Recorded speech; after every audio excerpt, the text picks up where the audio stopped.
और इस बीच एक बहुत बड़ी खबर आ रही है। बड़ी खबर आरपीएन सिंह को लेकर है। आरपीएन सिंह जो देश के गृह राज्य मंत्री भी रहे और एबीपी न्यूज लगातार आपको इस बारे में जानकारी दे रहा है कि यूपीए सरकार में मंत्री रहे आरपीएन सिंह बीजेपी में शामिल हो सकते हैं। और नई जानकारी यह मिल रही है कि बीजेपी में शामिल होने के बाद आरपीएन सिंह स्वामी प्रसाद मौर्य के खिलाफ चुनाव लड़ सकते हैं। स्वामी प्रसाद मौर्य कुछ समय पहले ही बीजेपी का दामन छोड़कर समाजवादी पार्टी के खेमे में आए। स्वामी प्रसाद मौर्य अभी तक पडरौना से विधायक हैं। तो पडरौना से अभी तक विधायक रहे स्वामी प्रसाद मौर्य के खिलाफ आरपीएन सिंह को उतारा जाएगा।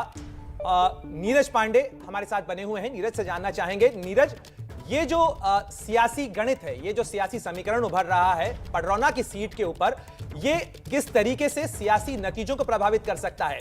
क्योंकि एक तरफ स्वामी प्रसाद मौर्य हैं, दूसरी तरफ पडरौना से कांग्रेस से बीजेपी में आने जा रहे आरपीएन सिंह हैं।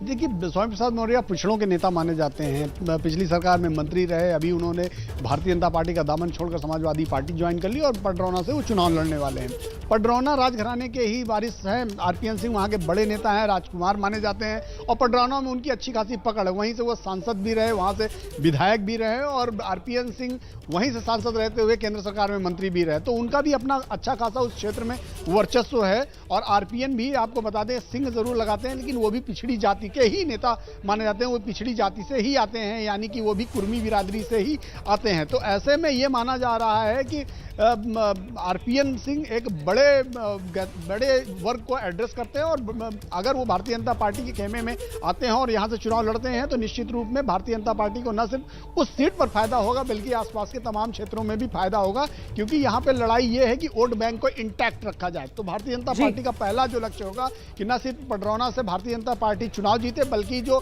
कुर्मियों का या पिछड़ों का जो वोट बैंक है उसको भी भारतीय जनता पार्टी अपने साथ इंटैक्ट रखे, क्योंकि 2017 में ऐसा माना जाता है अगड़े और पिछड़े दोनों लोगों की जो एक संयुक्त टोली थी उसने भारतीय जनता पार्टी को 300 के पार पहुंचाया था। तो ये बहुत बहुत धन्यवाद आपका इस तमाम जानकारी के लिए नीरज पांडे। तो कुल मिलाकर देखना दिलचस्प होगा कि क्या स्वामी प्रसाद मौर्य के नुकसान की भरपाई आरपीएन सिंह के जरिए बीजेपी कर पाएगी।